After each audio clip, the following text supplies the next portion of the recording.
తారీఖు నాడు దేశవ్యాప్తంగా మరి ప్రపంచవ్యాప్తంగా కూడా ఉన్నటువంటి భారతీయులందరూ కూడా అక్కా చెల్లెళ్ళు అన్న తమ్ముళ్లకు ఎంతో ఆత్మీయతతో ప్రేమతో మరి రాఖీ కట్టి రక్షాబంధన్ నిర్వహించుకుంటా ఉన్నారు.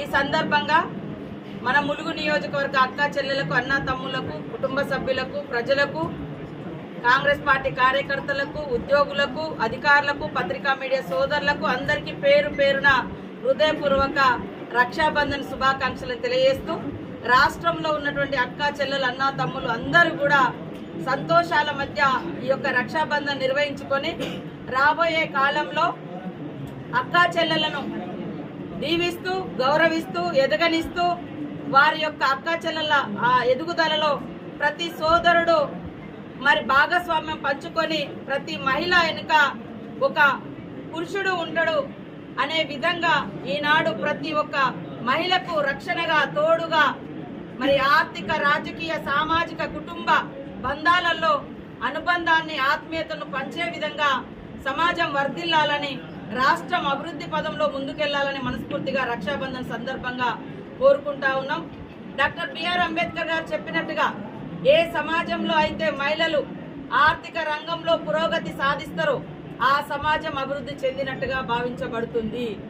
కాబట్టి ఈరోజు మరి మన యొక్క సీఎం రేవంత్ రెడ్డి గారి నాయకత్వంలో కాంగ్రెస్ ప్రభుత్వం మహిళల ఎదుగుదలకు ఆర్థిక పురోగతికి కట్టుబడి అనేక రకాలుగా వాళ్ళను మరి సపోర్ట్ చేస్తూ వ్యాపార రంగంలో కూడా వాళ్ళని తీసుకురావడం కోసం మన ప్రభుత్వం కృషి చేస్తుంది. ఈ సందర్భంగా అక్కా చెల్లెలు సీఎం రేవంత్ రెడ్డి గారి ప్రభుత్వాన్ని దీవించాలని తోడుగా ఉండాలని మనస్ఫూర్తిగా కోరుకుంటా ఉన్నాం. అదేవిధంగా సమాజానికి అదేవిధంగా మా సోదరులకు అందరికీ కూడా ఒక విజ్ఞప్తి. ఈరోజు మన ఇంట్లో అక్క చెల్లెలు ఎంత సురక్షితంగా ఉండాలని మనం కోరుకుంటామో బయట రోడ్డు మీద నడిచేటువంటి అక్క చెల్లెలు కానీ పని ప్రదేశాలలో ఉన్నటువంటి అక్క చెల్లెలు కానీ లేదా ఆడకూతులు కానీ హాస్పిటల్లో వైద్య వృత్తిలో ఉన్నటువంటి వాళ్ళు కావచ్చు లేదా ఎక్కడైనా కూడా పని ప్రదేశాలలో కూడా ఒంటరి మహిళ కనిపించినా ఆమెలో ఒక అమ్మను ఆమెలో ఒక అక్కను ఆమెలో ఒక చెల్లెను చూసుకోండి, తోడ్పాటును అందించండి.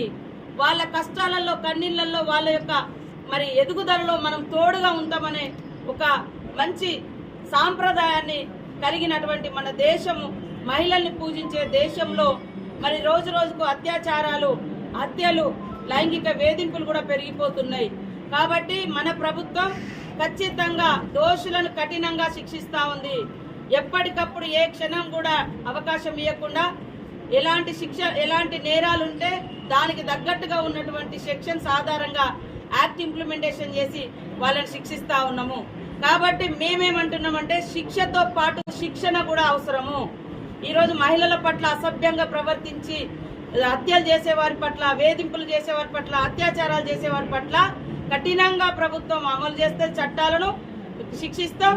ఎట్ ద సేమ్ టైం తరగతి గదుల్లో కానీ ఇన్స్టిట్యూషన్లలో కానీ పని ప్రదేశాలలో కానీ ఇళ్లలో మన చేతులలో పెంచబడుతున్నటువంటి మగపిల్లల్లో కానీ ఒక బుద్ధిని ఒక సిస్టమ్ లైఫ్ అంటే ఒక సిస్టమేటిక్ విధానాన్ని మహిళల్ని పూజించే దేశంలో మహిళల్ని గౌరవించే సాంప్రదాయాన్ని కొనసాగించాలి.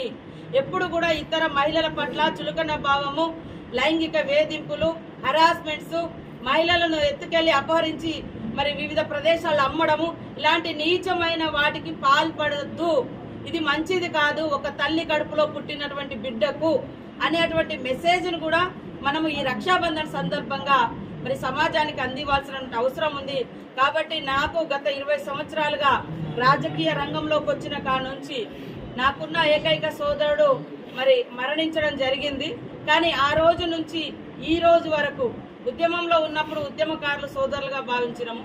ఈరోజు మరి రాజకీయ రంగంలో వచ్చిన తర్వాత నాతో కలిసి పనిచేసి నా అడుగులో అడుగేస్తూ నా అపజయాల్లో నా విజయాల్లో నా కష్టాలలో నా కన్నీళ్లలో నాకు అన్ని రకాలుగా తోడుకుంటున్నటువంటి మా ములుగు నియోజకవర్గ ప్రజలకు కార్యకర్తలకు నాయకులకు అభిమానులకు ఉద్యోగులు పత్రికా మీడియా సోదరులందరూ కూడా ఈ నియోజకవర్గమే నా కుటుంబం నా సోదర భావం అనే ఉద్దేశంతో ప్రతిరోజు అంటే ప్రతి రాఖీ సందర్భంగా మరి ముందస్తు రాఖీ నిర్వహించుకోవడం మాకు గత కొన్ని ఏళ్లుగా ఆనవాయితీగా వస్తుంది.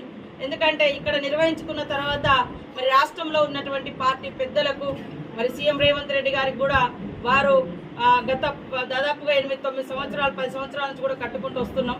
అట్లా అంతకుముందుగానే ఇట్లా కట్టేది. కాబట్టి మా సోదరులందరినీ, నా నియోజకవర్గ ప్రజల్ని కూడా నేను ఎమ్మెల్యేగా ఉన్నప్పుడు ఎట్లా అయితే మరి అదే భావంతో ఉన్నామో, ఓడిపోయినప్పుడు కూడా అదే భావంతో ఉన్నాం.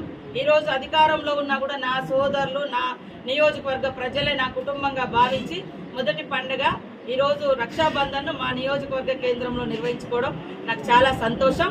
ఈ సందర్భంగా మన కార్యకర్తలకు, నాయకులకు అందరికీ ఒకటే విజ్ఞప్తి, ఎదుటి మహిళల్ని గౌరవిద్దాం, వాళ్ళలో మన కుటుంబ సభ్యులను చూసుకుందాం. మన కుటుంబంలో ఉన్నటువంటి ఆడపడుచు బయట ఉన్న ఆడపడుచుతో మనకు కూడా సమానమే. కాబట్టి అందరినీ గౌరవించి కాపాడుకుందాం, ఎదగనిద్దాం, రక్షించుకుందామని ఈ సందర్భంగా పిలుపునిస్తాం.